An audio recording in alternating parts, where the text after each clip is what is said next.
नमस्कार। आज हम जो मीन राशि पर चर्चा करें, ये बड़ा गंभीर विषय इसलिए होने वाला है क्योंकि यहाँ बहुत दिनों से चल रहे पिशाच योग का जो दोनों की युति, राहु और शनि की युति के कारण बना हुआ पिशाच योग अब समाप्त हो चुका है। लेकिन समाप्त होना अलग चीज है, ये इन दोनों राशियों के लिए प्लस पॉइंट भी होगा, लेकिन ये मीन राशि के द्वादश भाव में जाने से इनकी समस्या कम नहीं होंगी इस दृष्टि से, बाकी और दृष्टि से अच्छी है। उन अच्छाइयों को सुने, बुराइयों को बाद में सुनना।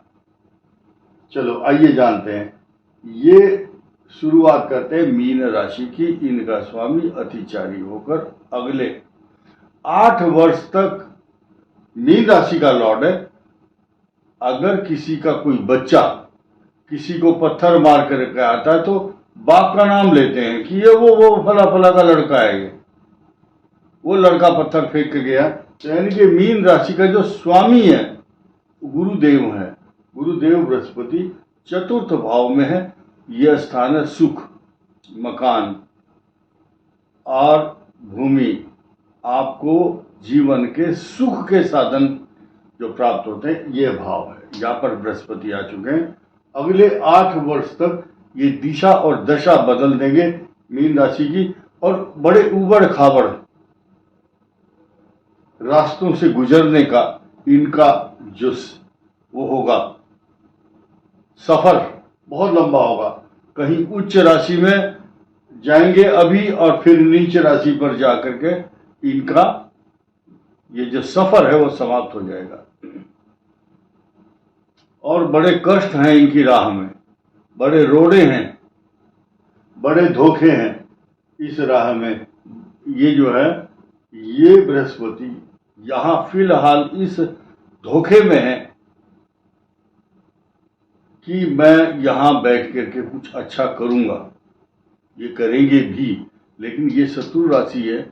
अब 10 जून से और 7 जुलाई तक ये अस्त हो जाएंगे मीन के लिए। इस भाव को 10 जून से 7 जुलाई तक जो एक्स्ट्रा ऑर्डिनरी आते ही अपनी परफॉर्मेंस चौके और छक्के मारता है जैसे बैट्समैन, उतनी बढ़िया परफॉर्मेंस नहीं दिखा पाएंगे। लेकिन ये नाम जरूर रहेगा कि मीन राशि के चतुर्थ भाव में केंद्र में बृहस्पति का इस समय गोचर है, ये नाम है। और ये भाग्येश बहुत अच्छी जगह है। इस भाग्येश के द्वारा क्या गुल खिलाए जा रहे हैं, इस पर भी थोड़ा ध्यान दीजिए। ये मैं बताऊंगा, इस बात पर आऊंगा। फिलहाल एक नए विषय को देखिए कि ये जो शनि देव है, ये है इस राशि के स्वामी, यानी कि ये हुए पुत्र किसके? सूर्य के पुत्र। और पुत्र की राशि में केतु है और पिता की राशि में शनि, यानी कि ये इनको भी रिलेशन खोना नहीं चाहते। और केतु अपनी शत्रुता से बाज नहीं आ सकते हैं। कारण क्या है कि ये जो 5 नंबर लिखा है, यहां मघा, पूर्वा फाल्गुनी, उत्तरा फाल्गुनी 3 नक्षत्र छिपे हुए हैं। एक चीज आपको बहुत स्पष्ट बताऊं, कई ग्रह ऐसे भी हैं जिस राशि में होते हैं उनका नक्षत्र उनके बीच में छिपा हुआ होता है, दिखाई नहीं देता। अभी यहाँ केतु का जो नक्षत्र है इसके अंदर छिपा हुआ है मघा, और वो इसका लॉर्ड है। मघा का लॉर्ड है केतु। और उसके बाद पूर्व फाल्गुनी, उत्तर फाल्गुनी। तो शुरुआत कहां से होती? उल्टी होती है इनकी। अगले नक्षत्र से पीछे की तरफ जाएंगे, मघा में बाद में आएंगे। फिलहाल सूर्य की राशि में और सूर्य के नक्षत्र में है, तो ये विस्फोटक स्थिति तो होगी। लेकिन अभी ये आए हैं अकेले, फिर हो जाएंगे दुकेले। दो हो जाएंगे 6 जून को, मंगल और केतु का युति होगी। और द्वादश भाव जो है, ये जो भाव है इसको भी समझिए। 11 नंबर लिखा हुआ है पूर्वा भाद्रपद 3 चरण, पीछे चलेंगे हम। पूर्वा भाद्रपद 3 चरण, 3 पद शुरू के, और उसके बाद शतभिषा नक्षत्र 4 पद राहु का नक्षत्र है। अब राहु ज्यादातर समय इस दौरान, अब 3 नक्षत्र बताए पूर्व भाद्रपद, 7 ये हुए, उससे पहले धनिष्ठा 2। धनिष्ठा 2 का चरण कम है, यानी कि स्वल्प अल्प मात्रा में।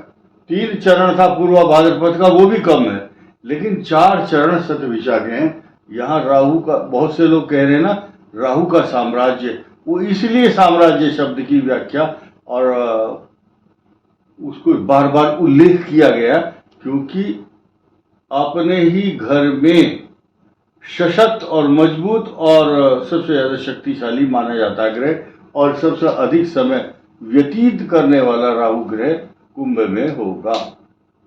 और इसी तरह से वो स्वाति नक्षत्र पर भी, और इसी तरह से आर्द्रा नक्षत्र पर भी 4 चरण अपना निवास स्थान बनाते हैं गोचर के दौरान। अब देखिए, ये समसप्तक योग बनेगा 6 जून को। ये विस्फोटक स्थिति है सृष्टि के लिए। अब केतु का आगमन जब 18 तारीख से सूर्य के नक्षत्र पर है, सूर्य विस्फोटक ग्रह है, ऊष्मा है, आभा मंडल है, कीर्ति है, कांति है, प्रकाश है, और बहुत आग का अंगारा और गोला भी है। उस पर केतु का भ्रमण होने का मतलब आप समझिए, इतना आसान नहीं है समझना और समझाना। ये विस्फोटक स्थिति कहलाती है ज्योतिष शास्त्र की दृष्टि से। ये केतु आते ही कई लोगों के, जिनकी केतु की महादशा और खराब स्थान पर केतु हो और पाप ग्रह की दृष्टि हो, तो उनकी सर्जरी कराता है। थोड़ा सा चीर फाड़ शल्य क्रिया, सर्जरी, स्मॉल सर्जरी में भी पॉसिबल। और ये जो मंगल है, आपको जो चिड़चिड़े स्वभाव का बनाता था, वो बदल जाएंगे 6 जून को। अब दो समीकरण बहुत जरूरी समझाने, जो मीन के लिए चलते चलते की बात हो रही है। चलते चलते पहले तो मैं ये बात समाप्त करूं कि मंगल का षडाष्टक योग राहु के साथ है, और उसके बाद षडाष्टक योग राहु के साथ समसप्तक योग होगा 180 डिग्री। लेकिन इस मंगल का जब शनि के साथ षडाष्टक योग होगा, अब ये क्या गुल खिलाते हैं षडाष्टक योग 18 मई से जो 6 जून है, ये बड़ा क्रूशियल पीरियड है। उसके बाद अब यानी कि चर्चा मंगल की ही होगी। षडाष्टक योग जो विस्फोटक स्थिति मंगल के बिना नहीं बनती, लेकिन मंगल केतु का षडाष्टक योग अब फिर उसके बाद शनि के साथ होगा। तो ये जो दौर है कुछ समय का, ये बाद में नहीं आएगा, लेकिन अब जो है ना, इतना ये जो दौर है 28 जुलाई से 9 सितंबर तक बड़े बड़े ग्रहों के बदलाव होंगे, क्योंकि शनि और मंगल की 180 डिग्री एक दूसरे को देखने की जो पोजीशन होगी वो बड़ी विस्फोटक होगी। लेकिन मीन राशि के जो लिए सकारात्मक भाव है उसको आप अब समझना होगा। शनि की दृष्टि, पूर्ण दृष्टि कर्म स्थान पर, नौकरी, व्यापार, प्रतिष्ठा, पिता के लिए शुभ, और प्रमोशन के योग। देखिए, सोने का पाया चल रहा है, मैं मानता हूं अच्छा नहीं होता है, उसके बावजूद भी आपको हंसी जरूर आएगी इस बात पर कि मेरे इतने खराब ग्रह चल रहे, उसके बाद भी मैं सुरक्षित हूं। बहुत से लोग अपनी राशि को हम जब अच्छा बताते हैं तो बोले नहीं ये तो अच्छा, ऐसे ही बताते हैं, लेकिन नहीं। अब हम आपको बताएंगे, इस बृहस्पति का को नकार नहीं सकता, डिनाई नहीं कर सकता कि ये अच्छा फल नहीं देगा। शनि यहां अच्छा फल देगा, ये इसको कोई मना नहीं कर सकता। आपने शोले फिल्म में देखा होगा, एक ही सिक्का उछालता है। एक जो दोनों भाई हैं जय और वीरू, जब भी कोई बात आती है टॉस करते हैं तो वो उस सिक्के के दोनों तरफ एक ही चीज बनी होती है। अब इसी तरह से एक राजा थे, उनके यहाँ एक धर्मगुरु थे। जब भी राजा लड़ने के लिए जाता था युद्ध में तो अपने धर्मगुरु से पूछता था कि महाराज आज हम युद्ध में जा रहे हैं, क्या परिणाम होगा? तो वो सिक्का उछालता था, उनका जो धर्मगुरु है। तो उसके बाद बताता था कि आपकी विजय होगी।